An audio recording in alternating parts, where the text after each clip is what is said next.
Baiklah, Bapak, Ibu, Saudara-saudara, selanjutnya marilah kita dengarkan Dhamma Talk yang akan disampaikan oleh Yang Mulia Bante Nyanayasa. Ya, kami silahkan kepada Yang Mulia Bante Nyanayasa untuk memberikan bimbingan kepada kami semua. Terima kasih, Bante. Terima kasih Romo, terima kasih Sis Apit yang telah memandu meditasi yang dipandu pada malam hari ini. Tema hari ini mengenai ayah, karena ada sebagian orang yang mungkin memperingati Hari Ayah Sedunia, Father's Day. Jadi saya ucapkan kepada bapak-bapak di sini yang telah menjadi bapak, yang menjadi ayah, menjadi papa, Happy Father's Day, selamat Hari Ayah. Dan kepada yang ibu-ibu juga ayah yang ada di dalam diri kalian ya, yang kita kenang.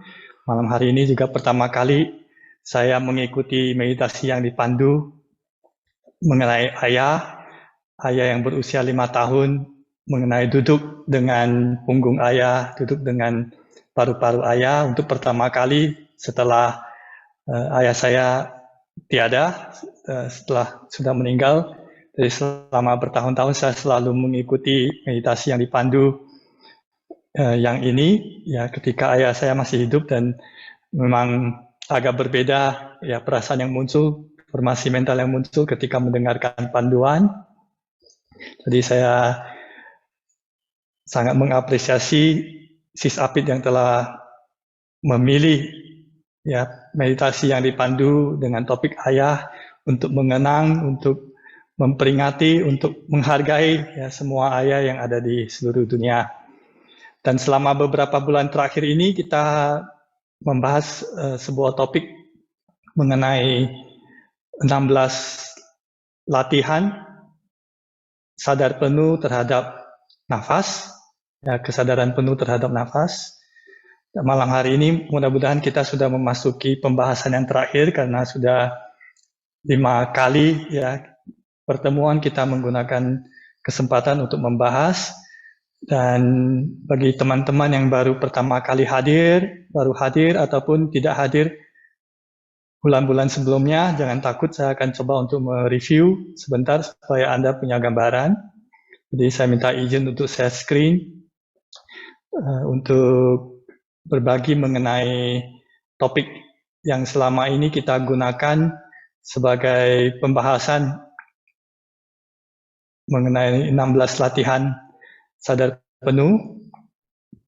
Jadi Anda bisa lihat di screen ada 16 latihan kesadaran penuh yang menjadi topik pembahasan kita. Di bulan pertama kita membahas bagian yang berhubungan dengan tubuh, yaitu ketika kita bernafas masuk atau nafas keluar, kita sadar kita bernafas masuk atau keluar. Kemudian perlahan-lahan kita mulai mengikuti nafas masuk dan nafas keluar.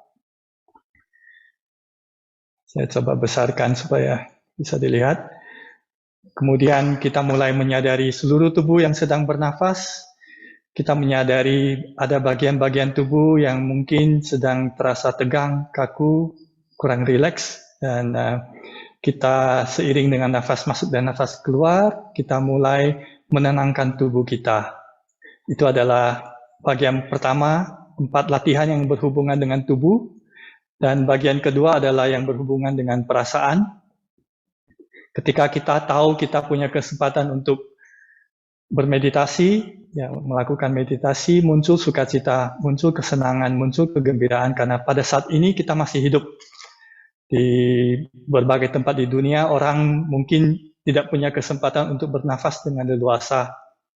Mungkin harus memperjuangkan hidup dan mati di rumah sakit karena terjangkit COVID. Sedangkan saat ini kita masih hidup, kita punya kesempatan untuk bernafas. Itu adalah suatu kegembiraan, itu adalah suatu kesenangan yang luar biasa, sehingga kita membangkitkan kegembiraan, sukacita di dalam pikiran kita, membangkitkan perasaan gembira, dan itu adalah satu bentuk kebahagiaan yang bisa kita rasakan di saat ini, sekarang juga di sini. Ya, kita tidak perlu menunggu-nunggu ya kebahagiaan yang akan datang di masa yang akan datang.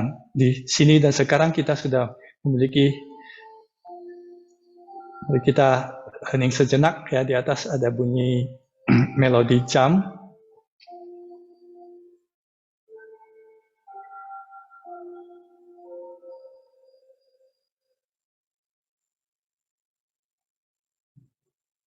Dan ini membawa kita kepada penyadaran kita terhadap perasaan-perasaan yang muncul, perasaan dalam arti kata perasaan yang menyenangkan, yang kita sukai, perasaan yang tidak menyenangkan, yang tidak kita sukai, yang ingin kita tolak, dan perasaan yang bukan menyenangkan maupun bukan tidak menyenangkan, yang bukan yang kita sukai juga bukan yang tidak kita sukai, ya, perasaan netral atau perasaan bercampur.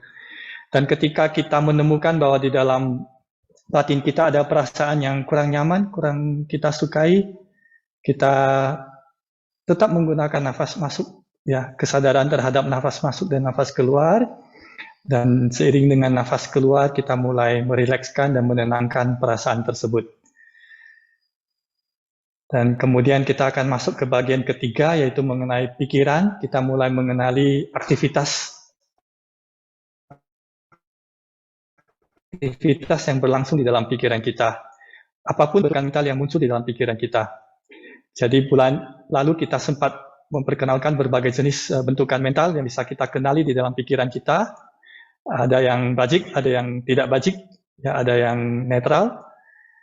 Dan apapun itu bentukan pikiran yang muncul, ya, kita berusaha untuk membangkitkan, menenangkan, menyenangkan bentukan mental tersebut. Jika yang muncul adalah bentukan mental yang tidak bajik, ya kita kenali, kemudian kita sadari, dan kita coba mengundang bentukan mental yang berlawanan. Contohnya ketika kita sedang duduk, muncul kemarahan, muncul kebencian, format sebagai bentukan mental, maka kita bisa mengundang yang namanya belas kasih, yang namanya cinta kasih untuk hadir di dalam diri kita sebagai wujud untuk menenangkan dan menyenangkan, ya, pikiran kita, menggembirakan bentukan mental yang muncul.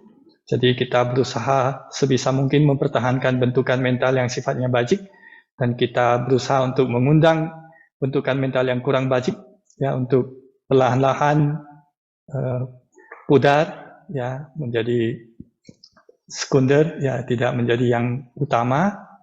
Dan kita terus mengikuti nafas masuk dan nafas keluar kita. Jadi selama 16 latihan ini, nafas masuk dan nafas keluar adalah yang utama sebagai objek utama kita. Dan seiring dengan pengamatan dan penyadaran terhadap nafas dan masuk dan nafas keluar, kita akan mulai memperhatikan berbagai fenomena, mulai dari tubuh, perasaan, dan bentukan mental atau aktivitas mental. Dan dari perhatian penuh kita terhadap, atau kesadaran penuh kita terhadap nafas masuk dan nafas keluar, dengan sendirinya akan muncul yang namanya konsentrasi. Jadi mengonsentrasikan pikiran adalah terjadi dengan sendirinya ketika kita senantiasa kembali ke objek utama kita, yaitu nafas masuk dan nafas keluar. Sehingga muncullah, ya, yang namanya pembebasan terhadap pikiran. Malam hari ini saya akan lebih lanjut membahas ke bagian yang keempat, yaitu mengenai objek pikiran.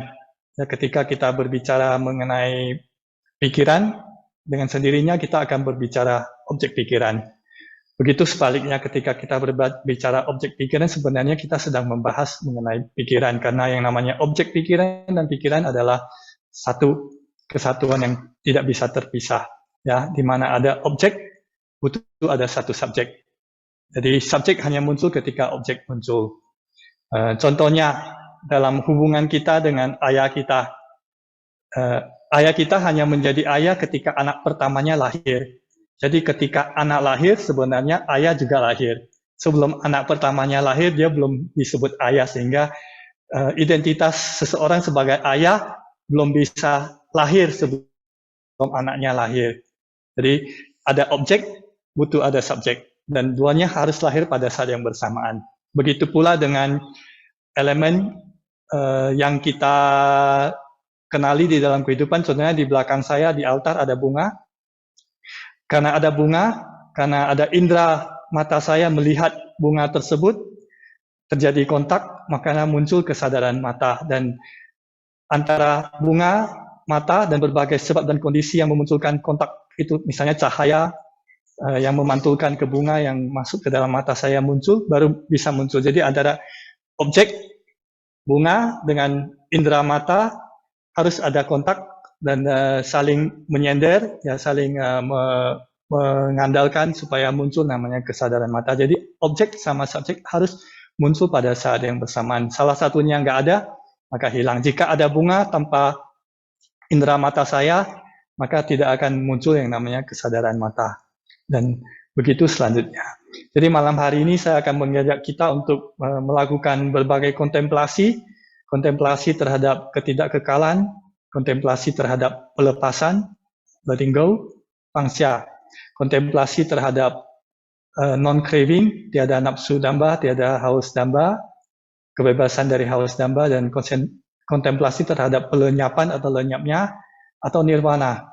Ya, ini topik yang cukup berat, dan beberapa bulan, 2 bulan terakhir ini saya menerima feedback bahwa khususnya mulai dari pikiran dan objek pikiran rasanya pembahasannya agak berat, terlalu mengawang-awang. Jadi saya berusaha untuk membawa kita bersama untuk melihatnya mulai dari secara pengalaman. Jadi kita memulai kontemplasi terhadap ketidakkekalan. Ya, kita awali dengan melihat bahwa ketika kita sedang bermeditasi duduk, seperti yang kita bahas sebelumnya, ketika kita duduk, setelah muncul yang namanya konsentrasi atau samadhi, kita akan mulai memperhatikan bahwa yang namanya nafas masuk dan nafas keluar, setiap nafas adalah memiliki kualitas yang berbeda. Setiap nafas adalah sifatnya berubah-ubah. Dia tidak tetap, tidak sama panjangnya, tidak sama dalamnya, tidak sama kasarnya atau halusnya. Sehingga dari sana kita langsung mengalami yang namanya perubahan. Kita langsung mengalami yang namanya ketidakkekalan. Dan setiap nafas masuk, sebelum menjadi nafas keluar, perlu kita lepaskan. Perlu kita let go. Jika kita tidak melepaskan nafas masuk, maka nafas keluar tidak akan pernah terjadi. Bayangkan kalau kita nafas masuk terus tanpa mengeluarkan nafas. Jadi di sana kita sudah bisa memperhatikan dua fenomena secara sekaligus, fenomena ketidakkekalan dan fenomena pelepasan. Karena untuk sesuatu supaya bisa muncul, sesuatu harus lenyap. Jadi harus terjadi pelepasan, harus ada letting go. Ketika kita tidak mau melepaskan nafas masuk kita, maka nafas keluar tidak akan terjadi. Jadi dari sana sudah muncul dua perenungan yang berbeda. Begitu pula ketika kita membangkitkan energi sadar penuh, maka kita tahu bahwa di dalam energi sadar penuh itu sendiri sudah mengandung di dalamnya energi konsentrasi. Dan semakin kita rajin ya menjalankan latihan sadar penuh, kesadaran penuh terhadap nafas, mengambil nafas sebagai objek kita untuk kita perhatikan, maka energi konsentrasi ini akan semakin kuat. Semakin kuatnya energi konsentrasi, maka kita akan mulai memunculkan pemahaman seperti pemahaman yang barusan saya sampaikan, pemahaman terhadap perubahan atau ketidakkekalan, perubahan terhadap pelepasan yang bisa kita alami langsung ketika kita sedang duduk bermeditasi. Jadi itu bukan merupakan suatu gagasan lagi, bukan merupakan suatu konsep lagi, tetapi adalah suatu pemahaman yang muncul lewat pengalaman langsung yang kita jalankan ketika kita sedang melakukan meditasi duduk dengan menggunakan kesadaran penuh terhadap nafas sebagai objek utama kita. Jadi ketika kita memiliki energi konsentrasi, sebenarnya akan gampang sekali muncul pemahaman yang bisa membebaskan kita dari berbagai bentukan mental yang mungkin ya kurang menyenangkan bagi kita, yang mengganggu kita, yang tidak bajik, yang mungkin ingin kita lihat secara mendalam. Ada 3 jenis latihan konsentrasi yang bisa kita amati ya di dalam tradisi Buddhis, di dalam tradisi apapun, baik itu Theravada, Mahayana maupun Vajrayana, sama-sama mengenal adanya 3 gerbang atau pintu pembebasan, 3 jenis latihan yang bisa membebaskan kita dari kotoran batin. Dan untuk topik ini, malam hari ini tidak akan saya bahas secara detail karena sudah pernah dibahas. 3 gerbang pembebasan ini yakni sunyata, animita atau alaksana, dan aparinihita, yaitu tentang suwung atau lebih sering disebut sebagai kekosongan atau kong, di mana kita menyadari bahwa segala fenomena, ya, objek pikiran atau dharma adalah sifatnya kosong, tidak memiliki satu inti atau diri yang terpisah. Dia muncul dan lenyap sesuai dengan sebab dan kondisi yang ada. Ketika sebab dan kondisinya mendukung, memungkinkan, maka dia akan muncul, dia akan berlangsung. Ketika sebab dan kondisinya sudah mulai hilang, maka dia akan perlahan-lahan hilang dan lenyap. Dan yang kedua adalah ketika kita memahami, ya, pintu pembebasan mengenai tidak, ya, terperangkap oleh bentuk luar, ya, kita terbebas dari yang namanya tanda atau bentuk luar yang kita sebut sebagai animita atau laksana. Dan ini berhubungan dengan 4 jenis gagasan yang kita lihat, yang kita pandang, yaitu gagasan mengenai diri, mengenai manusia, mengenai makhluk lain, dan mengenai jangka waktu kehidupan yang tercantum di dalam Sutra Intan atau Vajracedika Prajnaparamita Sutta. Dan yang terakhir adalah satu pintu pembebasan mengenai kebebasan, ya, dari pencapaian atau tujuan, ya, tanpa pencapaian atau tanpa tujuan. Di sini tidak berarti kita tidak punya tujuan atau tidak punya goal. Kita tetap bisa memasang target, tetap bisa memasang sebuah goal atau tujuan atau haluan, akan tetapi kita tidak melekat terhadap hasil akhir. Jadi kita bebas dari kemelekatan terhadap hasil akhir dari segala sesuatu yang kita lakukan. Jadi 3 hal ini adalah 3 gerbang atau 3 pintu menuju pembebasan yang sudah pernah dibahas, dan Romo sudah mengupload video tersebut. Jadi silakan untuk detailnya dilihat di YouTube channelnya Romo Setiawan, ya, pembahasan mengenai 3 pintu pembebasan tersebut. Jadi kembali lagi, ketika kita bilang kita sadar penuh, selalu sadar penuh terhadap sesuatu. Ya, kita sadar penuh terhadap nafas, sadar penuh terhadap tubuh yang sedang melangkah, yang sedang berdiri, yang sedang duduk, yang sedang berbaring.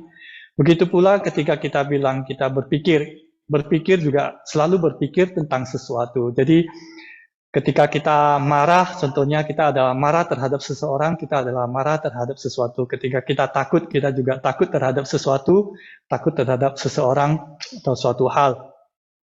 Jadi tanpa ada objek, tidak akan ada subjek. Begitu sebaliknya, tidak ada subjek, maka tidak ada akan objek.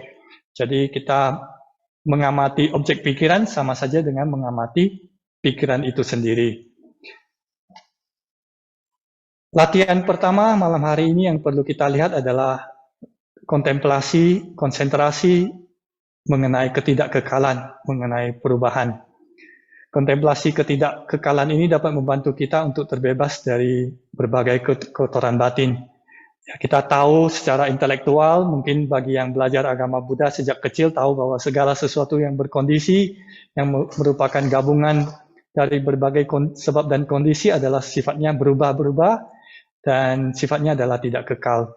Namun sebagai manusia, kita punya kecenderungan untuk melihat segala sesuatu sebagai fix, sebagai permanen, sebagai kekal, dan kita lebih menginginkan segala sesuatu itu fix dan tidak berubah. Apalagi ketika kita sedang tidak mengalami penderitaan, ketika kita sedang tenang, ketika kita sedang bahagia, ya, kita sedang gembira, kita tidak ingin hal tersebut berubah. Tapi sebaliknya, ketika kita menderita, ya, ketika kita sesuatu perasaan yang tidak kita sukai muncul, kita ingin dia berubah. Jadi kita perlu melihat perubahan atau ketidakkekalan ini sebagai sesuatu yang positif, bukan sesuatu yang negatif. Karena dengan adanya perubahan, ketidakkekalan ini atau anicca, maka yang namanya pertumbuhan itu bisa muncul. Bayangkan jika tidak ada perubahan, tidak ada ketidakkekalan, segala sesuatu adalah sifatnya fix atau permanen, maka yang namanya biji padi, yang namanya biji jagung, gandum tidak akan bisa berubah menjadi tanaman jagung, tanaman padi, ataupun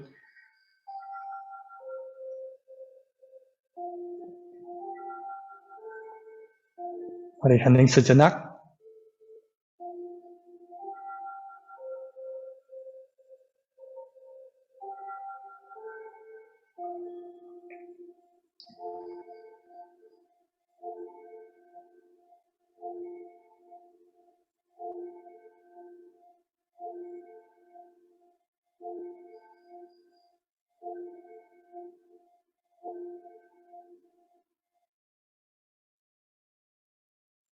Karena ada ketidakkekalan, karena adanya perubahan atau anicca ini, maka yang namanya biji padi, biji jagung, ya, dan gandum bisa berubah menjadi tanaman jagung, ya, sehingga kita bisa menikmati jagung dalam berbagai bentuk, ya, jagung bakar, jagung rebus, dan sebagainya.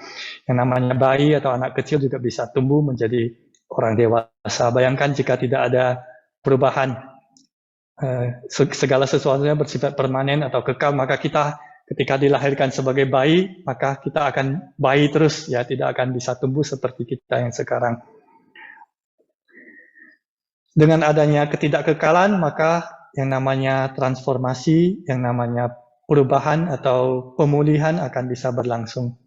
Sehingga ketika kita menderita, ya, kita akan bisa mengalami pemulihan dan kita akan kembali merasa gembira atau bahagia ketika sebab dan kondisi yang mendukung kita untuk bergembira atau berbahagia muncul.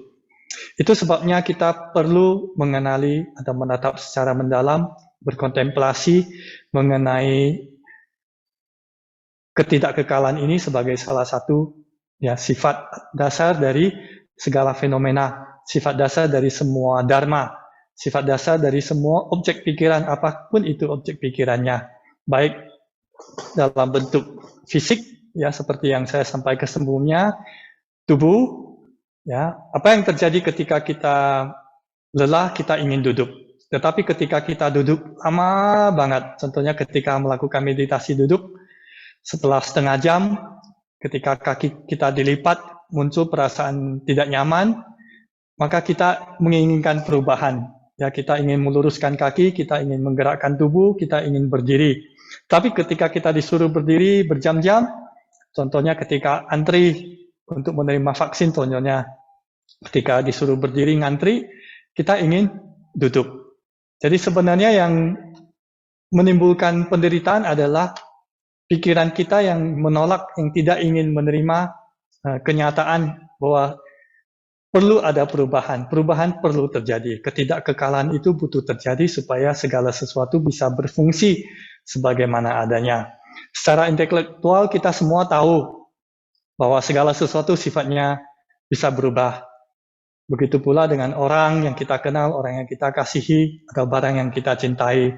Akan tetapi ketika kenyataannya adalah ketika terjadi perubahan, kita menolak, kita tidak menerima, akhirnya kita berubah.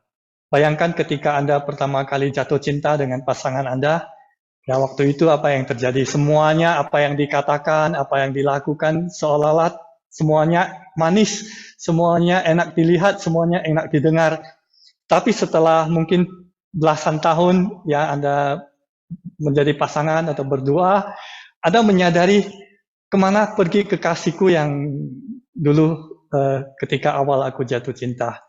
Ya, kita menolak, ya, untuk menerima kenyataan bahwa kita sudah berubah, kekasih kita atau pasangan hidup kita juga sudah berubah. Sehingga muncullah, ya, berbagai konflik, muncullah berbagai, kamu sudah tidak seperti dulu kamu seperti ini. Jadi semua memori atau pengalaman masa lampau itu semua diungkit, ya. Jadi bahan untuk pertengkaran, untuk perdebatan, dan sebagainya. Ya, karena kita tidak mau menerima, kita masih melekat pada si dia atau sang dia yang pertama kali kita jatuh cinta.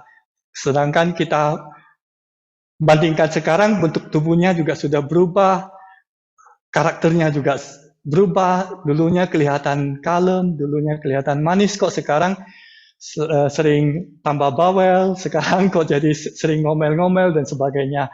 Dulu mungkin sangat cantik jelita, sekarang kok sudah berubah bentuk tubuhnya dan sebagainya. Itu adalah mengapa ketika kita tidak bisa melihat fenomena atau segala sesuatu dengan kacamata bahwa itu adalah hal yang wajar yang sudah semestinya terjadi karena ada perubahan, karena ada ketidakkekalan, maka ketika kita bisa menerima akan lebih gampang. Jadi antara pemahaman secara intelektual dengan kenyataan ketika kita berinteraksi, kadang-kadang itu ada jurang pemisah, kadang-kadang ada gap. Jadi kita sebagai seorang praktisi meditasi adalah bagaimana caranya kita berlatih ya konsentrasi dan kontemplasi terhadap ketidakkekalan ini sehingga yang namanya pemahaman intelektual dan pemahaman langsung lewat pengalaman lewat kontemplasi yang menjadi jurangnya semakin bahkan tidak ada ya, semakin dekat pemahaman kita secara intelektual dengan pemahaman secara langsung yang kita alami. Thai sering memberikan saran kepada orang-orang yang sedang mengalami konflik, contohnya ketika ada pasangan yang sedang bertengkar, ya Thai selalu memberikan saran, bayangkan saja dengan ketidakkekalan ini, ya apa yang di manakah atau bagaimanakah saya 300 tahun dari sekarang? Dan kemudian bandingkan dan bayangkan di manakah orang yang kita ajak untuk bertengkar, konflik yang saat ini sedang kita kesal, di manakah dia 300 tahun dari sekarang? Bagaimana keadaannya 300 tahun dari sekarang? Itu adalah satu hal yang sangat konkret yang bisa kita terapkan berhubungan dengan ketidakkekalan ini di dalam kehidupan sehari-hari.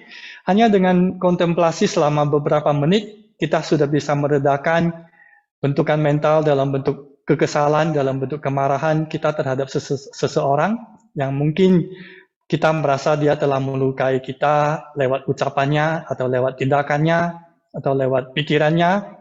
Ketika kita berpikir 100 tahun atau 300 tahun dari sekarang, di manakah kita? Ya, mungkin kita sudah berubah menjadi abu, ya kita sudah dikremasi, kita sudah menjadi debu, kita sudah ditanam atau dikebumikan di dalam tanah, kita sudah kembali ke tanah. Begitu pula orang yang kita kasihi, yang saat ini mungkin kita merasa kesal, kita merasa ada sesuatu yang mengganjal atau melukai hati kita karena ucapan atau pikirannya. Lewat kontemplasi seperti ini, ya seketika kita akan melihat bahwa sebenarnya yang kita kata-kata yang diucapkannya, perbuatan yang diucapkannya, ataupun kadang-kadang ketika kita menderita, kita juga ingin membuat orang menderita. Sehingga ketika kita dikata-katai sesuatu, kita juga ingin membalas sesuatu dengan sesuatu yang keras untuk melukai orang tersebut, sehingga orang tersebut juga turut menderita. Ketika orang tersebut kita melihat dia menderita, seolah-olah penderitaan kita berkurang. Jadi saling membalas. Akhirnya terjadilah yang namanya eskalasi ya, semakin pertengkaran menjadi semakin seru. Tetapi ketika kita menggunakan kontemplasi ketidakkekalan ini, ketika kita merenungkan atau membayangkan, memvisualisasi 300 tahun dari sekarang kemanakah kita dengan orang yang sedang kita ajak konfrontasi, ya maka kita akan melihat ya dengan jelas bahwa apa yang kita lakukan, apa yang kita katakan saat ini yang ingin membuat orang tersebut menderita adalah sangat bodoh, ya sangat tidak ada artinya dengan apa yang sedang berlangsung. Dan kita tahu bahwa kita marah sebenarnya karena kita peduli. Kita marah karena kita sayang, karena kita mengasihi.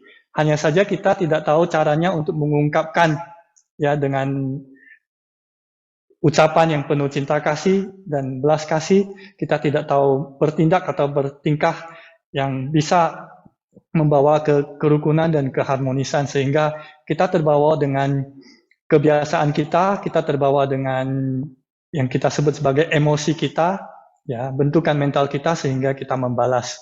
Jadi itu adalah sesuatu yang bisa kita lakukan langsung berhubungan dengan latihan ketidakkekalan ini. Jadi kita ambil waktu ketika muncul hal seperti ini, kita ambil waktu sejenak untuk tenang, ya untuk bernafas masuk dan nafas keluar, kita mengambil waktu untuk mengkontemplasikan, tanyakan pada diri kita, kemanakah atau di manakah kita berada 100 tahun dari sekarang, 300 tahun dari sekarang. Begitu pula dengan orang yang kita kasihi yang saat ini sedang kita marahi atau kita rasa kesal. Jadi itu adalah sebuah latihan yang cukup konkret yang bisa kita lakukan sehubungan dengan kontemplasi terhadap ketidakkekalan ini. Ya, dan Thai sering mengulangi ajakan tersebut di dalam berbagai Dharma Talk beliau, dalam wejangan beliau. Berikutnya adalah kontemplasi mengenai pelepasan atau letting go. Ya, ketika kita berbicara mengenai pelepasan atau letting go, bulan lalu saya katakan bahwa letting go bukan berartinya mencampak atau menghilangkan, tetapi letting go adalah tidak mencengkeram dan tidak melekat. Jadi contohnya ada satu objek di tangan saya, ketika saya mencengkeram, saya menderita karena saya terlalu mengerahkan energi untuk mencengkeram sehingga akhirnya saya sendiri yang lelah. Ketika saya melepaskan, saya sebenarnya merilekskan. Objek ini masih ada di tangan saya, tetapi dia sudah menjadi objek kontemplasi saya terhadap pelepasan. Latihan ini akan membantu kita untuk melihat bagaimana kita melepaskan diri dari yang namanya keinginan, nafsu dambaan, ya, dan kemelekatan kita terhadap ketakutan, terhadap kegelisahan, terhadap kebencian dan kemarahan. Yang kita lepaskan bukan kenyataan bahwa saat ini saya sedang marah, saat ini saya sedang takut, saat ini saya sedang gelisah, tetapi yang kita lepaskan adalah persepsi keliru kita terhadap kenyataan tersebut. Apa yang menyebabkan akar di belakang dari munculnya contohnya bentukan mental yang sedang kita perhatikan sebagai objek meditasi kita. Jadi yang kita perhatikan adalah apa yang ada di belakang sebab dan kondisi yang telah terjadi yang memunculkan hal tersebut. Jadi itu yang perlu kita kontemplasikan, itu yang perlu kita lepaskan, yang perlu kita belajar. Jadi melepaskan bukan artinya give up, tetapi melepaskan artinya kita memberikan kita semua kesempatan untuk melihat secara mendalam terhadap segala sesuatu yang sedang terjadi. Dan kita tidak melekat ya, terhadap pandangan kita, gagasan kita terhadap sebuah fenomena, terhadap sebuah kejadian. Dan kita melepaskan gagasan-gagasan keliru seperti yang saya sebutkan tadi di dalam Sutra Intan, kita diajak untuk melepaskan berbagai gagasan keliru, contohnya gagasan keliru mengenai aku, adanya aku yang berdiri sendiri, yang memiliki inti yang tidak terpisah. Jadi kita melepaskan notion itu, kita melepaskan gagasan itu. Itu adalah salah satu gagasan mengenai keterkaitan kita terhadap diri sendiri, orang lain, terhadap makhluk lain, dan terhadap jangka waktu kehidupan. Jadi itu juga ada di dalam video mengenai 3 gerbang pembebasan, juga dibahas mengenai 4 gagasan yang perlu kita tinggalkan, yang perlu kita lepaskan. Berikutnya adalah kontemplasi atau perenungan terhadap tiadanya haus damba, tiadanya keinginan atau craving. Biasanya kita berpikir bahwa kebahagiaan hanya mungkin kita peroleh ketika kita memperoleh objek dambaan kita. Bisa dalam berbagai wujud, bisa dalam wujud karir, ketika saya sudah menjadi CEO, saya akan berbahagia. Ketika saya memiliki perusahaan saya sendiri, saya akan bahagia. Untuk yang jadi pelajar, ketika saya sudah mendapat gelar S1, ketika saya dapat gelar S2, ketika saya mendapatkan gelar S3, saya akan bahagia. Bagi yang lajang, ketika saya sudah berkeluarga, ketika saya sudah punya pasangan, saya akan berbahagia. Saya menemukan si dia, saya akan berbahagia. Bagi yang miskin, ketika saya sudah memiliki kekayaan, saya akan berbahagia. Bagi yang lemah, ketika saya memiliki kekuasaan, saya akan berbahagia. Bagi sebagian orang, ketika saya menjadi tenar, menjadi terkenal, menjadi termasyhur, saya akan menjadi bahagia. Jadi kita selalu senantiasa mengejar berbagai objek dambaan kita, objek keinginan kita, bisa dalam bentuk kekayaan, dalam bentuk ketenaran, dalam bentuk kekuasaan, dalam bentuk kenikmatan atau kesenangan sensual, kenikmatan indera. Ya, ketika kita mengkontemplasikan terhadap objek dambaan objek keinginan kita, kita melihat bahwa ada berbagai bahaya yang sebenarnya tersimpan di dalamnya. Ketika contohnya kita mengejar karir, ya seseorang yang mengejar karir mungkin saja bekerja belasan jam sehari, ya dalam waktu sehari, ingin mengejar jabatan, ingin memenuhi target perusahaan, sehingga apa yang terjadi? Mengorbankan waktu bersama keluarga, mengorbankan waktu tidur, mengorbankan berbagai jenis ya waktu yang mungkin bisa memunculkan kegembiraan dan kebahagiaan di dalam kehidupan kita hanya untuk mengejar satu objek yang kita anggap bahwa itu akan mendatangkan kebahagiaan ketika kita mencapainya. Kenyataannya bagi yang sudah pernah ya mengalami, ada sebagian orang yang tahu mengejar kekayaan, buktinya banyak sekali orang kaya yang juga tetap tidak bahagia. Banyak orang kaya yang bunuh diri, banyak orang kaya yang juga tidak bahagia. Begitu pula dengan orang-orang yang terkenal, orang yang tenar, belum tentu mereka bahagia. Begitu pula orang yang berkuasa, ya apakah itu seorang presiden, apakah itu seorang raja, seorang monark, seorang pemimpin, belum tentu orang tersebut berbahagia. Ya, jadi ketika kita memproyeksikan objek dambaan kita, objek keinginan kita, menyatakan bahwa itu adalah menjadi sumber kebahagiaan kita, sebenarnya kita sedang menipu diri kita sendiri. Thai juga sering memberikan perumpamaan, ya objek dambaan, objek keinginan kita adalah seperti, ya Anda mungkin pernah tahu seorang nelayan yang sedang menangkap ikan dengan kail, ya kita tahu bahwa untuk menangkap ikan butuh ada kait atau kail, kemudian dikasih umpan. Umpan tersebut kita masukkan ke dalam sungai, ke dalam danau, atau kolam untuk menangkap ikan. Ya, bagi ikan tersebut ketika melihat umpan, ya cukup menarik dan dia akan memakan umpan tersebut. Ya, tanpa mengetahui bahwa di balik umpan tersebut sebenarnya ada kait, ya ada kail yang akan menarik dia keluar dari air. Begitu pula kita sebagai manusia, kita punya kebiasaan melihat sesuatu yang menyenangkan, walaupun itu kesenangannya sifatnya sementara atau sesaat, kita tetap mengejar. Kita mengejar kesenangan lewat kenikmatan sensual, contohnya hubungan seks, contohnya drugs, contohnya alkohol, contohnya berbagai stimulasi yang kita konsumsi lewat kesan impresi, ya berbagai tontonan. Bagi yang hobi drama Korea, contohnya bisa nonton drama Korea belasan jam non-stop ya, maraton ya, kita bilang binging ya, binging di Netflix, binging di Disney Plus, binging di berbagai platform ya, dengan tanpa henti kita mengejar-ngejar tanpa memperhatikan resiko atau bahaya di belakangnya. Kita jadi kurang tidur, ya, badan kita jadi lemah, ya akhirnya pekerjaan kita terganggu dan sebagainya. Itu adalah hanya contoh yang sering terjadi dengan kita, termasuk ke dalam diri saya, termasuk ketika kita membaca buku Dharma, ketika kita menonton ceramah Dharma, kalau kita nontonnya terlalu berlebihan, tidak moderat, tidak moderasi, itu sama juga akan mengakibatkan sesuatu yang mendatangkan penderitaan nantinya. Ya, Buddha memberikan perumpamaan, ya seperti seseorang yang sangat haus, yang sudah tidak tahan lagi, ya kalau tidak minum mungkin merasa akan mati atau meninggal karena kehausan. Ketika melihat secangkir air yang kelihatannya jernih, kelihatannya manis, yang kelihatannya segar, maka dia akan berupaya untuk meminum air tersebut. Meskipun ada orang yang mengatakan, jangan minum, di dalam air itu ada racun. Ketika kamu minum, kamu mungkin akan mati, atau kamu akan mengalami sakit yang berat.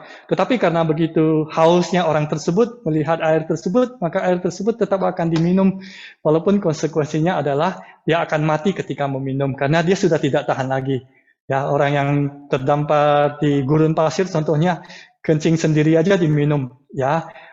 Air yang keruh, ya ketika melihat ada apa saja yang bisa minum sudah tidak memikirkan konsekuensinya. Jadi kita sebagai manusia adalah seperti orang tersebut yang tahu bahwa sebenarnya di dalam air ada racun, tetapi karena kita saking hausnya kita tetap meminum.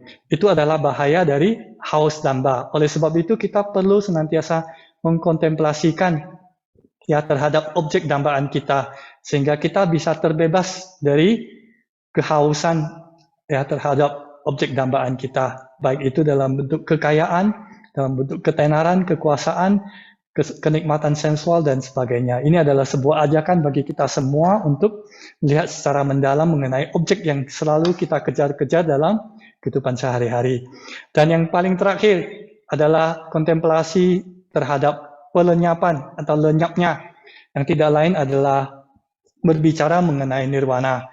Jadi apapun yang bahasa atau kata-kata yang digunakan untuk menjelaskan nirwana adalah sebenarnya melenceng dan semakin jauh dari kenyataan dari nirwana. Jadi ketika saya berupaya untuk menjelaskan ini, sebenarnya saya lebih melenceng karena tidak bisa diungkapkan dengan kata-kata, hanya bisa dijelaskan lewat pengalaman langsung.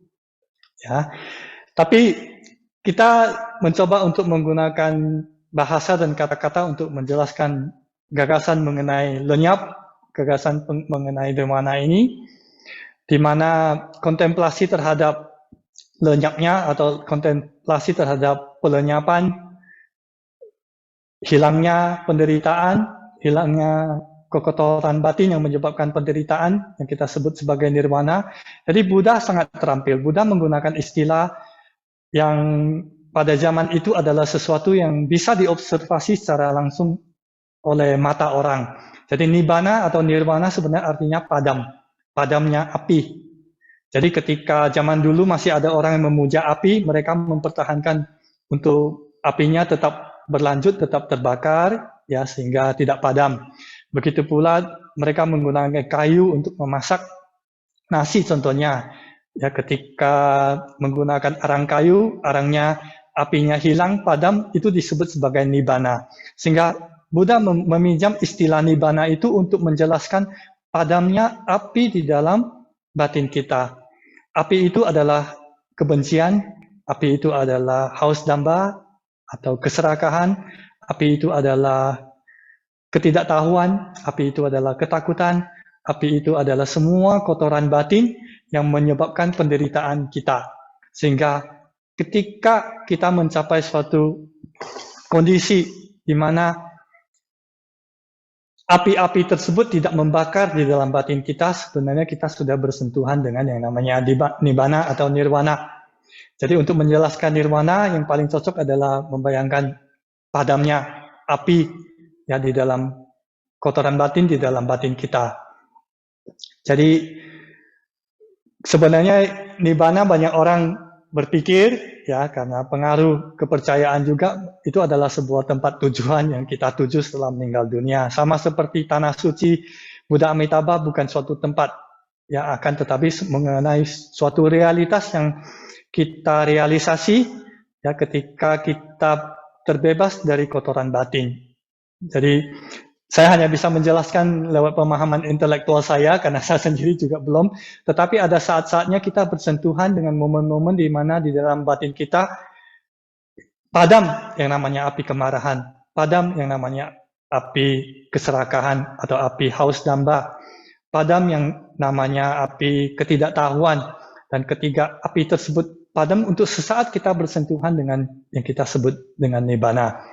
Akan tetapi nibbana ini adalah nibbana yang sifatnya sementara, bukan nibbana yang sesungguhnya, yang ultimate, yang absolut, yang tidak terkondisikan, yang berada di luar segala kondisi. Jadi ini mungkin akan bakal mengundang banyak pertanyaan nanti mengenai di mana.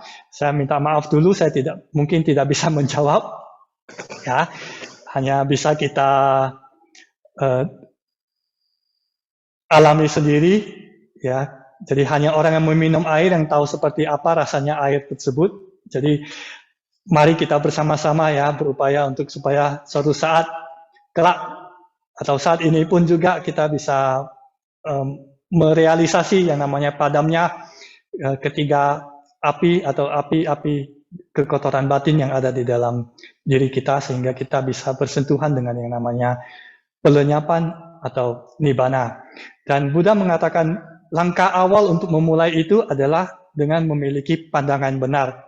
Buddha menunjukkan di dalam ceramah pertamanya adalah untuk mencapai lenyapnya penderitaan atau yang kita sebut sebagai nibbana adalah lewat jalan mulia berunsur 8. Dan di dalamnya mencakup pandangan benar. Pandangan benar adalah pandangan yang bebas dari semua pandangan. Ketika kita masih punya pandangan, kemungkinan besar itu adalah pandangan keliru. Ya, karena kita masih memakai kacamata persepsi kita untuk melihat dunia. Jadi ketika kita bisa terbebas dari diskriminasi, terbebas dari dua ekstrim dualitas yang berbeda, terbebas dari segala gagasan dan segala pandangan, maka itu yang disebut sebagai pandangan benar. Itu akan menjadi satu topik sendiri untuk pembahasan mengenai pandangan benar. Dan itu adalah langkah awal menuju lenyapnya, menuju pelepasan. Ketika kita bisa secara langsung merealisasi lewat pengalaman atau kontemplasi kita ya terhadap apa yang kita bahas hari ini, terhadap ketidakkekalan yang di dalamnya sudah menyangkut yang namanya tanpa aku atau diri yang terpisah, ya di dalamnya sudah menyangkut yang namanya sunyata, ya, bahwa segala sesuatu adalah muncul dan lenyap berdasarkan sebab dan kondisi yang ada, dan di dalamnya juga sudah menyangkut yang namanya tanpa bentuk luar, ya tanpa tampak luar atau laksana, tanpa ciri, ya yang biasanya membuat kita keliru untuk memandang segala sesuatu, dan ada tanpa pencapaian. Jadi mungkin hanya itu yang bisa saya sampaikan malam hari ini. Saya tahu masih tetap saja butuh sedikit perenungan untuk digest, untuk mencerna semua yang saya sampaikan malam hari ini. Dan mudah-mudahan bagi yang bisa memahami, ya apapun yang difahami silakan difahami. Bagi yang tidak paham juga tidak apa-apa. Anggap saja ini adalah siraman hujan, ya Dharma lewat saya, lewat yang saya pernah baca, yang lewat yang saya pernah dengar, yang lewat pengalaman saya sebagian kecil yang bisa saya sampaikan, yang bisa saya share bersama dengan Anda. Jadi suatu saat ya siraman benih tersebut akan mungkin muncul, mungkin tumbuh, dan mungkin berbuah. Jadi mudah-mudahan kita semua akan memetik manfaatnya nanti siapapun. Ataupun lewat nanti pembahasan kita, lewat sharing kita, lewat tanya jawab kita, mungkin akan muncul pemahaman dan wawasan-wawasan baru yang bisa membawakan kita lebih dekat ya menuju ke realisasi terhadap Nibbana. Jadi itu saja. Terima kasih sudah mendengarkan dengan sabar. Saya minta maaf seandainya masih sedikit mengawang-awang, tetapi saya sudah berusaha sebisa mungkin untuk memberikan contoh-contoh yang lebih konkret yang bisa kita alami di dalam kehidupan kita sehari-hari. Selamat malam, namo sayang Adi Budaya, namo Budaya. Saya kembalikan ke Romo. Terima kasih Bante atas bimbingannya. Dhamma Talk yang memang cukup berat ya untuk ditangkap dan dimengerti. Silakan Bapak Ibu Saudara Dhamma sekalian yang ingin bertanya boleh menulis di chat atau langsung bertanya ya, tinggal buka menjadi itu suaranya menjadi unmute ya. Romo, ya. Boleh tanya Romo? Ya, silakan Pak Edi. Terima kasih Romo, Bante. Jadi malam ini adalah malam pertama saya mengikuti acara ini. Jadi saya sendiri sih pengen sekali belajar mindfulness dengan lebih baik lagi, karena kondisi sekarang mental state saya jujur aja kurang baik dengan situasi kondisi COVID, berbagai kekhawatiran, ketakutan, banyak hal. Jadi kira-kira apakah Bante bisa kasih saran, misalnya sebagai seorang pemula untuk melatih mindfulness, jadi hal-hal dasar apa aja yang harus saya lakukan dulu. Terima kasih Bante, terima kasih Romo. Terima kasih. Ya Bante, apa mau langsung jawab atau barangkali ada teman-teman yang mau bantu jawab atau mau bertanya lagi juga boleh.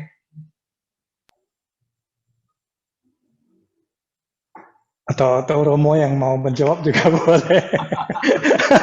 Teman-teman yang ingin berbagi, seperti biasanya saya punya keyakinan terhadap kebijaksanaan kolektif, kearifan kolektif.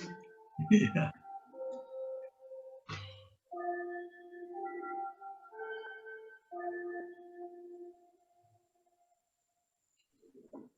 Saya boleh bertanya, Bante, Romo? Ya, silakan Pak Siono. Terima kasih. Namo Sang Adi Budaya, Namo Buddhaya. Saya belum bisa menanggapi pertanyaan saudara kita tadi, tapi saya ingin bertanya berkaitan dengan meditasi tadi, meditasi duduk dengan tema Hari Ayah yang menjadi catatan saya. Saya mohon maaf bila saya salah dengar ya.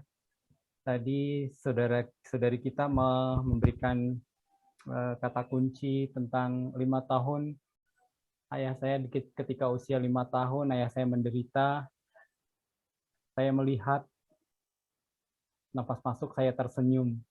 Nah, itu mohon dijelaskan Bante, apakah maksudnya saya tersenyum melihat ayah saya menderita atau bagaimana maksudnya supaya menjadi lebih bahwa maksudnya mungkin tidak seperti itu gitu. Tapi tadi saya mendengar, mudah-mudahan saya salah dengar ya, tapi tadi saya mendengar pendengaran saya yang sangat terbatas. Tadi saya mendengar bahwa ketika 5 tahun usia ayah saya terus menderita, rapuh,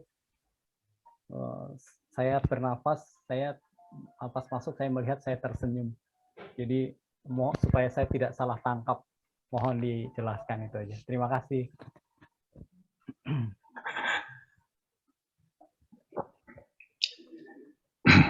Ya, Bante. Baik, Romo, mungkin untuk mengawali percakapan kita, untuk mengawali pembahasan kita, mungkin saya menanggapi dulu teman kawan lama saya ya, Edi, yang saya sudah lama, udah belasan tahun, atau mungkin udah 20-an tahun nggak pernah bertemu ya. Mengenai latihan-latihan dasar apa saja yang perlu dilakukan untuk pemula yang memulai latihan mindfulness dalam kehidupan sehari-hari. Jadi selain meditasi duduk, ya ada banyak yang bisa kita lakukan berkenaan dengan latihan hidup sadar penuh dalam kehidupan sehari-hari. Mulai dari ketika kita bangun pagi, sampai kita kembali tidur malam harinya. Ketika kita bangun pagi hari, jadi meditasi bisa kita lakukan dalam bentuk yang formal, dalam bentuk yang semi-formal, maupun bentuk yang tidak formal. Jadi meditasi dalam bentuk yang tidak formal adalah ketika kita memberikan perhatian penuh, kesadaran penuh terhadap apa yang sedang kita lakukan di dalam kehidupan sehari-hari. Jadi apapun kegiatan yang kita lakukan lewat ucapan, tindakan tubuh sebenarnya bisa menjadi objek meditasi kita, objek mindfulness kita, atau objek sadar penuh kita. Contohnya ketika kita bangun, kita menggosok gigi, hal pertama yang kita lakukan adalah kita sadar kita sedang menggosok gigi. Kita sadar bahwa kita ada di depan mungkin cermin, di dalam kamar mandi, dimanapun lokasi kita sadar penuh bahwa kita ada di sana, kita sedang berdiri, kita tahu kita sedang berdiri. Kita menggosok gigi, kita tahu kita menggosok gigi. Kita tahu ada gigi yang sedang digosok. Ya, dan begitu pula dengan kegiatan-kegiatan lain, sebisa mungkin ketika kita makan, ketika kita minum, kita juga menerapkan kesadaran penuh atau perhatian yang sama kepada objek yang sedang kita gunakan untuk menjadi objek pikiran kita. Namun memang secara teori memang sangat gampang, ya, tapi secara praktek butuh latihan yang berulang-ulang untuk melakukannya berulang-ulang. Itu sebabnya disebut sebagai praktik, disebut sebagai latihan, sebagai training. Jadi setiap saat ketika kita sadar dan kita ingin menghadirkan energi mindfulness, menghadirkan energi sadar penuh ini, apapun bisa menjadi objek kita. Baik menggosok gigi, makan, minum, ketika kita berjalan contohnya, ketika melangkah menuju ke mobil, ketika dari mobil menuju ke kantor, ruang kantor, atau dari ruang kantor menuju ke kantor lain, ya kita berusaha untuk mengamati langkah kita. Kita sadar kalau kita sedang melangkah. Begitu pula ketika kita sedang duduk, dan ada baiknya kita menggunakan berbagai jenis alat bantu. Contohnya di sini ada bunyi genta yang berbunyi setiap 15 menit. Jadi setiap kali saya mendengarkan bunyi melodi jam dinding, saya diundang untuk berhenti sejenak. Jadi dua aspek utama dari meditasi yang namanya samatha dan vipassana kita lakukan secara bersamaan. Kita hening, kita stop, kemudian kita melihat secara mendalam terhadap apapun yang sedang kita lakukan. Jadi itu kita terapkan dua aspek utama ini, berhenti, menatap secara mendalam, berhenti, menatap secara mendalam terhadap apapun. Dan nafas adalah sebuah objek yang sangat baik untuk kita gunakan. Itu sebabnya kita membahas mengenai 16 latihan kesadaran penuh terhadap nafas, karena nafas kita bawa kemanapun kita pergi. Mungkin gadget kita, handphone kita bisa ketinggalan, mungkin komputer, laptop kita bisa ketinggalan, tetapi nafas selalu bersama kita, sehingga bisa kita gunakan sebagai satu objek yang bisa kita perhatikan untuk menumbuhkan energi sadar penuh, untuk menumbuhkan energi konsentrasi, dan dari energi sadar penuh dan energi konsentrasi akan muncul pemahaman, akan muncul wawasan, akan muncul kebijaksanaan terhadap segala fenomena. Seperti yang diuraikan tadi, lewat nafas saja kita tahu bahwa nafas berubah-ubah, nafas sifatnya tidak tetap, nafas sifatnya tidak kekal. Untuk memunculkan kita butuh melepaskan. Untuk melepaskan kita butuh untuk menerima. Ya, kita butuh untuk rileks. Kita tidak mencengkram. Dan kita tidak mengejar terhadap objek dambaan kita yang bisa memunculkan bahaya, yang memunculkan penderitaan kelak setelah kita mengejar objek tersebut. Jadi itu bisa kita aplikasikan terus dalam kehidupan sehari-hari. Jadi kita diajak untuk mengkontemplasi, contohnya saat ini pikiran saya kacau, setidaknya saya sadar pikiran saya sedang kacau. Kondisi mental saya sedang tidak bagus, itu adalah sudah langkah pertama. Ya, karena banyak orang yang pikirannya kacau, yang pikirannya kurang jernih, mereka tidak sadar bahwa pikiran mereka tidak jernih. Ya, jadi itu adalah langkah pertama.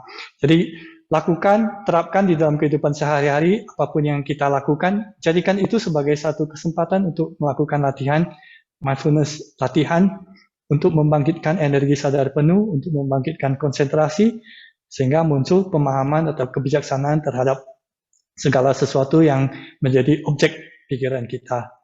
Dan untuk Pak Suyono, untuk pertanyaan mengenai meditasi yang dipandu tadi, jadi kita bukan tersun karena kita memikirkan, wah, ayah kita yang umur 5 tahun sedang menderita. Ya, tetapi kita tersenyum dalam arti kata kita memunculkan cinta kasih, kita memunculkan belas kasih terhadap ayah yang sedang menderita ketika dia berumur 5 tahun. Meditasi ini adalah, panduan meditasi tadi adalah sangat powerful di dunia barat, ya khususnya di Amerika. Banyak terjadi konflik antara ayah dan anak. Dan saya pikir di Indonesia juga demikian. Ya, yang sudah jadi ayah tahu, yang sudah jadi anak juga tahu. Kadang-kadang ada rasa ketidakpuasan karena ayah kita tidak sesuai dengan ayah yang kita bayangkan, yang kita inginkan.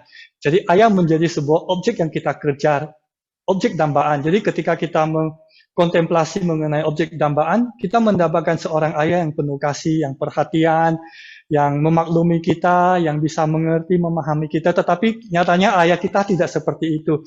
Kita mau sosok ayah yang kuat, yang tegar, yang ada bersama keluarga kita di dalam kesulitan. Mungkin kadang-kadang ayah kita gagal untuk melakukan hal seperti yang kita inginkan, yang kita dambakan. Jadi meditasi jenis ini adalah panduan meditasi yang mengajak kita untuk melihat bahwa ayah kita menjadi ayah seperti ayah yang kita lihat sekarang, karena masa lalunya, karena ada sebab kondisi tertentu yang membentuk sehingga dia menjadi demikian.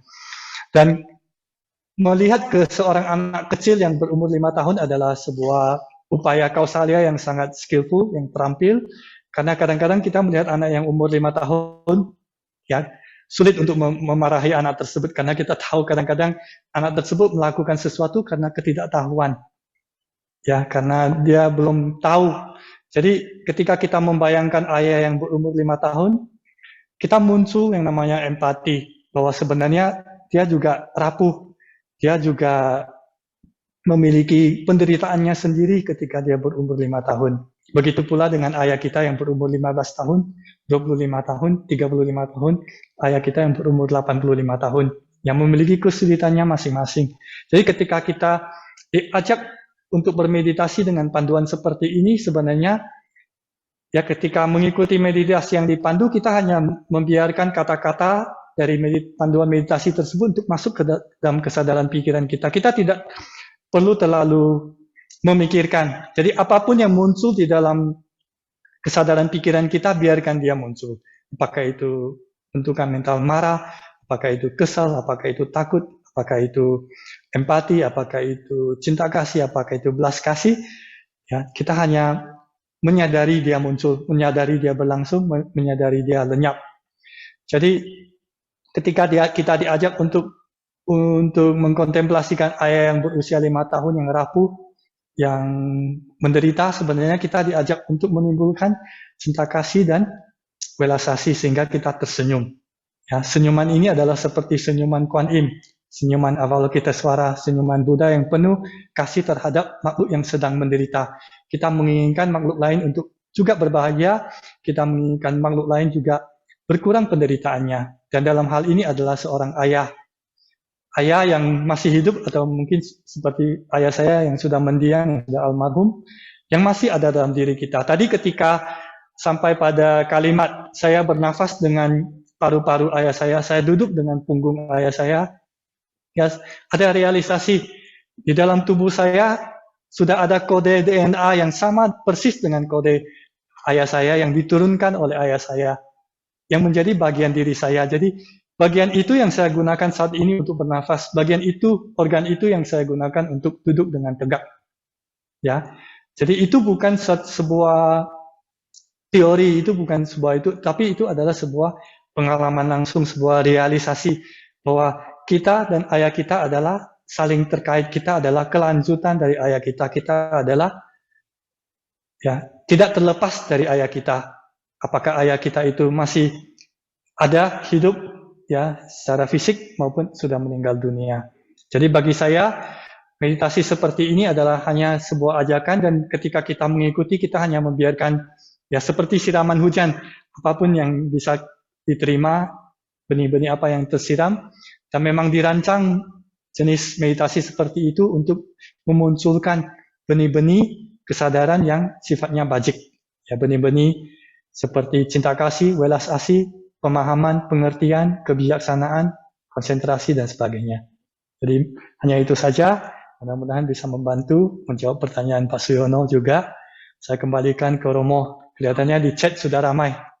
Ini terkait juga dengan hal tersebut, Bante. Pertanyaan dari Pak Mulyadi, Namo Buddhaya, Bante, dan para Romo.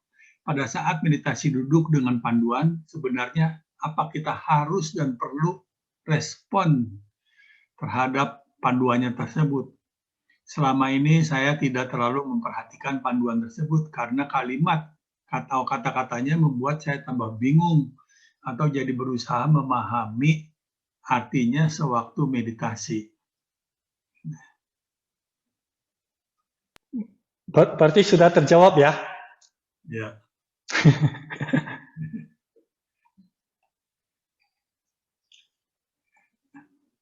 Bu Santika menunjuk tangan. Apakah Bu Santika ingin menanya secara langsung? Namo Buddhaya, Bante. Namo Buddhaya, Romo Setiawan. Ya, selamat malam Bu Santika. Bante, saya mau nanya tentang slide yang pertama. Itu kan ada 16 kesadaran, apa ya? Lupa.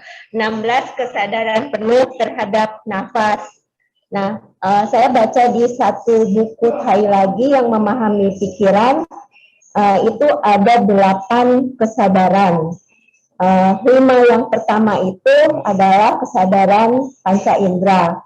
Nah, kalau dikaitkan dengan slide-nya Bante, itu kan hanya kalau nggak salah, ke tubuh.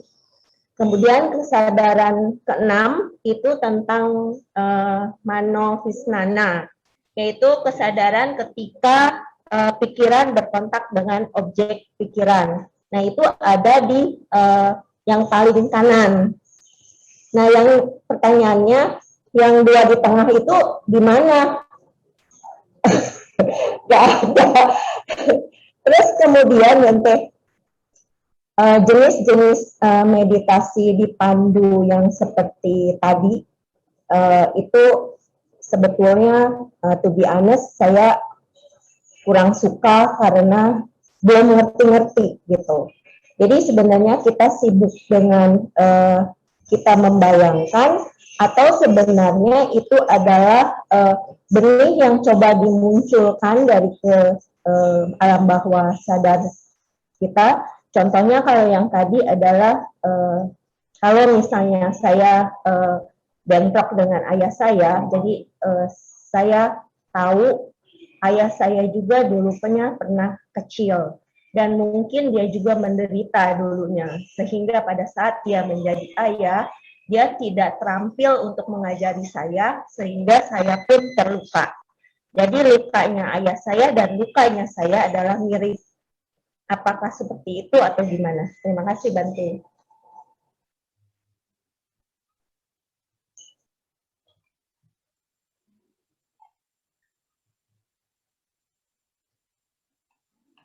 Bisa saya tanggapi, Romo? Atau ada teman-teman lain yang ingin menanggapi pertanyaan Bu Santika? Ini Jadi pertanyaannya, Bante. Jadi pertanyaan Bu Santika adalah, Bu Santika pernah membaca di buku Understanding Our Mind bahwa yang namanya kesadaran ada 8, ya 5 kesadaran pertama adalah berhubungan dengan indera, yaitu mulai dari mata, telinga, hidung, lidah, ya tubuh, dan kesadaran ke-6 adalah kesadaran pikiran. Kiri berhubungan dengan tubuh, dan yang di paling kanan yang berhubungan dengan, sebenarnya adalah bagian ketiga, bagian pikiran dan objek pikiran. Jadi yang bagian perasaan itu termasuk yang mana? Pertanyaan seperti itu ya. Jadi minggu lalu ketika kita membahas mengenai 51 formasi mental atau bentukan mental, kita tahu bahwa yang namanya perasaan, yang namanya persepsi, adalah sebenarnya termasuk di dalam 51 bentukan mental, aktivitas mental. Ya, jadi saya munculkan kembali slide ya, saya coba share sebentar supaya jelas.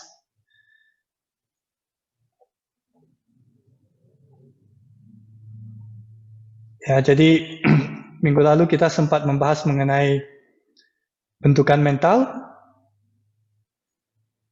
ya, di mana ada 5 bentukan mental universal yang kita sebut sebagai kontak, kemudian perhatian, perasaan, persepsi, dan kehendak atau niat. Ya, masih ingat ya? Jadi saya coba stop dulu.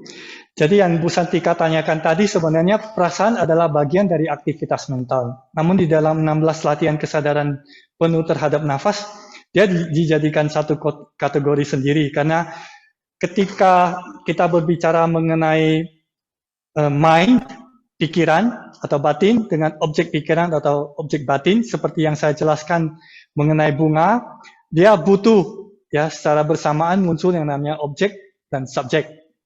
Jadi walaupun bagian yang bersifat fisik, dia juga memiliki kesadaran. Mata memiliki yang kita sebut sebagai kesadaran mata. Dan kesadaran mata harus bekerja sama dengan kesadaran pikiran supaya dia bisa berfungsi sebagaimana fungsinya untuk melihat sebuah objek, sebuah wujud. Begitu pula dengan telinga yang bersentuhan dengan objeknya adalah suara. Muncul kesadaran pendengaran tersebut bekerja sama dengan kesadaran pikiran. Ketika muncul kontak, apa yang muncul? Muncul perasaan. Ketika ada indera, ya, sense kita berkontak dengan suatu objek, maka akan muncul yang namanya suka, tidak suka, atau netral. Bukan tidak suka dan bukan suka. Setuju sampai di sini? Kita melihat sesuatu yang cantik, ya, bagi yang lajang, ya, cowok yang lajang, pria yang lajang melihat cewek atau tergantung preferensinya ya, cowok yang cantik, ganteng, muncul di sana terjadi kontak, melihat, muncul perasaan suka. Dari perasaan suka itu muncul perhatian, dari perhatian itu muncul niat atau kehendak. Ya, dari kehendak itu terjadilah yang namanya karma atau perbuatan. Dia ingin melekat, ingin berdekat, atau dia ingin menolak. Kalau tidak suka, kita menolak, kita tidak mau. Dan menolak dan melekat inilah yang memunculkan penderitaan ketika tidak sesuai dengan keinginan kita. Itu semua terjadi karena ketidaktahuan atau kebodohan. Oleh sebab itu, 3 ini disebut sebagai 3 akar penderitaan kita. Padahal kotoran batin kita itu banyak sekali, tidak hanya 3 ini. Ya, tetapi 2 ini yang muncul karena ketidaktahuan untuk mau lebih banyak, suka dan tidak suka, untuk menolak, ya, untuk tidak mau, itu yang 2 ekstrim yang menyebabkan kita menderita karena kita selalu terombang-ambing, terhempas dari satu ekstrim ke ekstrim lain. Jadi berhubungan dengan objek, ya, dengan indera, dengan kesadaran kita, ya, muncul perasaan. Itu sebabnya perasaan ada di sana. Itu sebabnya bentukan mental ada di sana, karena ada banyak sekali bentukan atau aktivitas mental yang bisa muncul. Itu sebabnya kita perlu memahami sifat dasar atau hakikat dari semua objek mental kita, objek pikiran kita, supaya kita bisa memahami pikiran kita atau batin kita. Jadi semuanya adalah saling terkait. Jadi tidak ada yang terpisah. Jadi 16 latihan tersebut diajarkan oleh Buddha kepada para murid-muridnya sedemikian rupa sehingga kita bisa mengobservasi atau mengamati mulai dari sesuatu yang bersifat kasar, fisik, mulai dari sesuatu yang lebih gampang untuk kita kategorikan perasaan, baru bentukan mental. Baru kita diajak untuk melihat semua dharma atau semua fenomena. Ya, baru kita diajarkan sifat dasar atau hakikat dari sifat sejati atau sifat dasar dari semua fenomena tersebut supaya kita bisa terbebas dari kemelekatan atau cengkeraman kita terhadap apa yang kita lihat sebagai kenyataan. Itu yang membebaskan kita dari penderitaan kita. Itu yang membuat kita melepaskan. Itu yang membuat kita terbebas dari dambaan, dari keinginan untuk menolak ataupun keinginan untuk melekat. Dan itu yang menyebabkan kita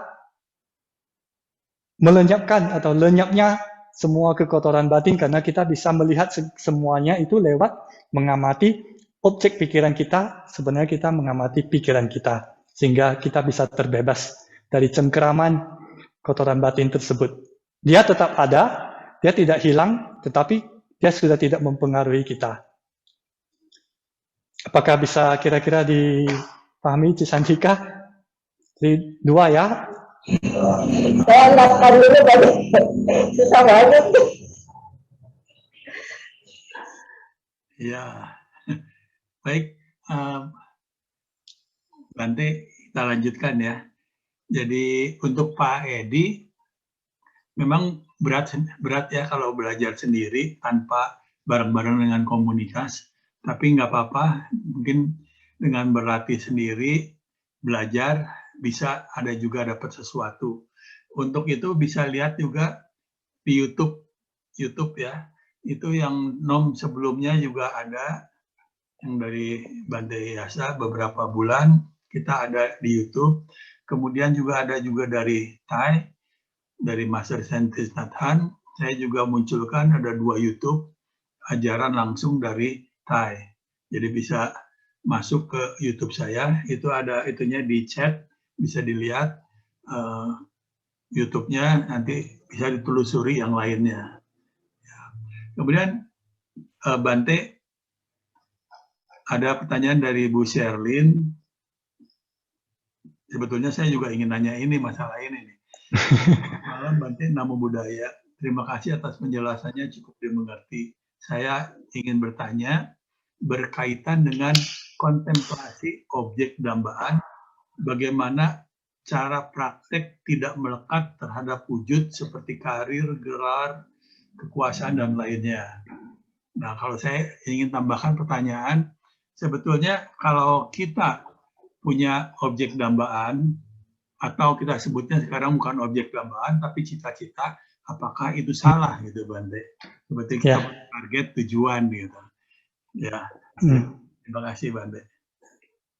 Ya, terima kasih pertanyaannya dari saudari Sherlyn, dari Bu Sherlyn dan Romo. Jadi pertanyaannya singkat adalah tidak ada salahnya punya cita-cita. Jadi Buddha sendiri ketika masih seorang pangeran namanya adalah Siddhartha. Siddhartha artinya cita-cita yang tercapai ya.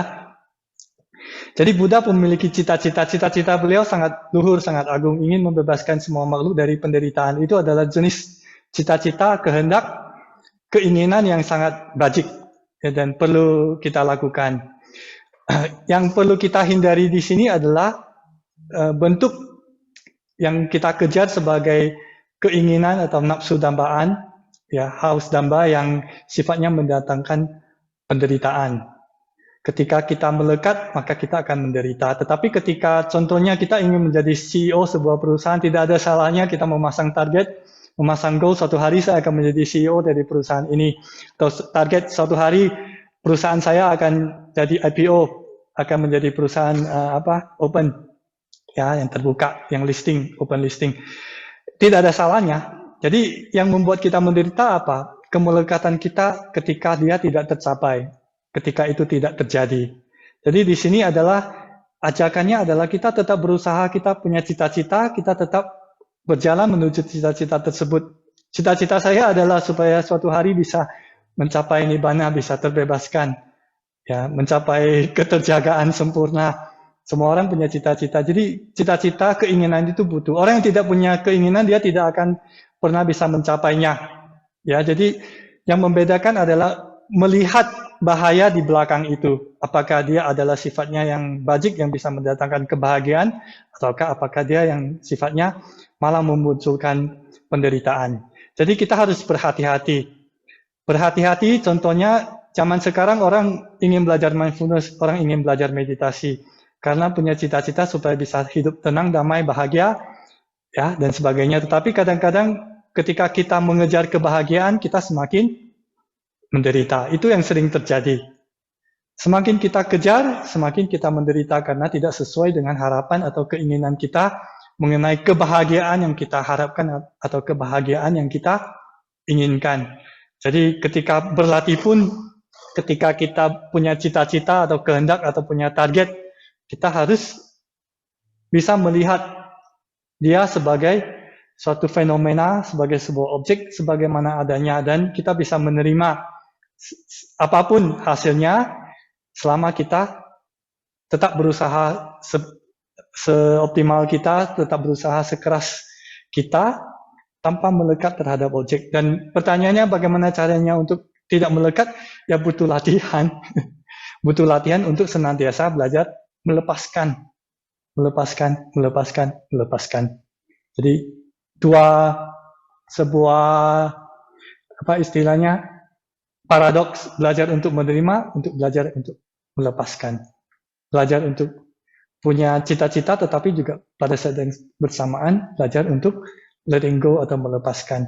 Jadi ketika kita mencapai tujuan kita menjadi CEO, ketika perusahaan kita listing IPO, ya kita boleh saja bersyukur dan memunculkan kegembiraan dan kebahagiaan. Tetapi ketika tidak berjalan sesuai dengan kita, ketika saatnya kita harus pensiun, ketika kita sudah tidak memiliki sebab dan kondisi tersebut, kita juga tetap bisa leluasa, tetap bebas untuk menerimanya dan melepaskannya, sehingga kita tidak tercengkram oleh kemelekatan kita terhadap hasil akhir dari cita-cita kita atau kehendak kita tersebut.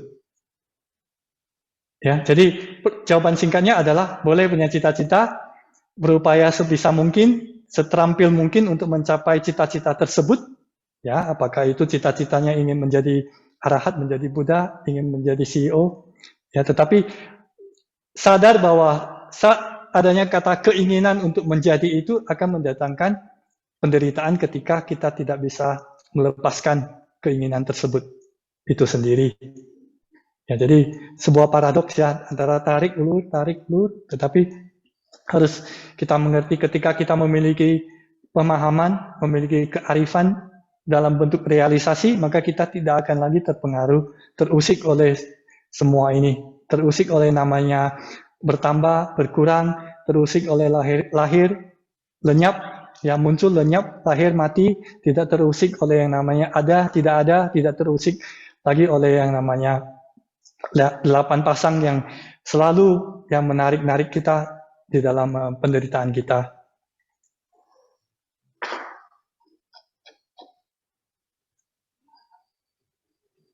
Hanya itu saja, Romo. Ya, terima kasih Bante. Ya, karena waktu juga sudah menunjukkan jam 9, ya 9 waktu Indonesia bagian Barat. Ya,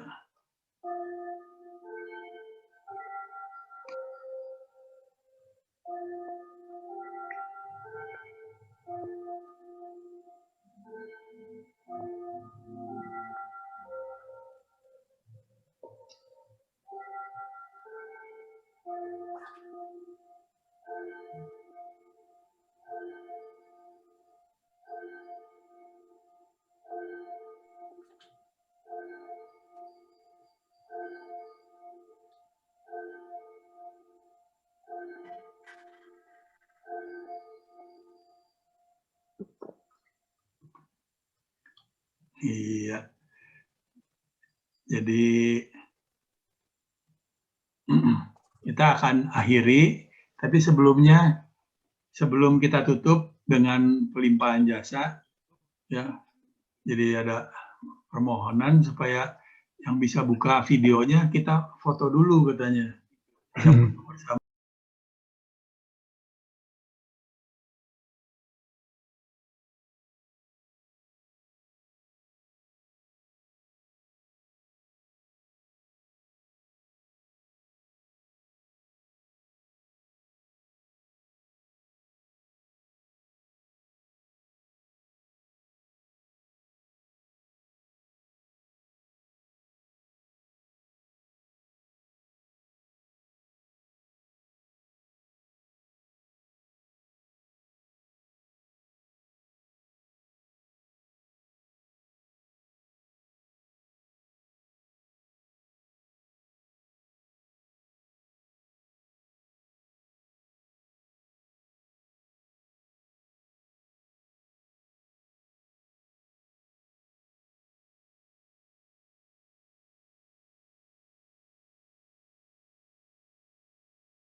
Oke, terima kasih Romo. Terima kasih. Astrid. Bante.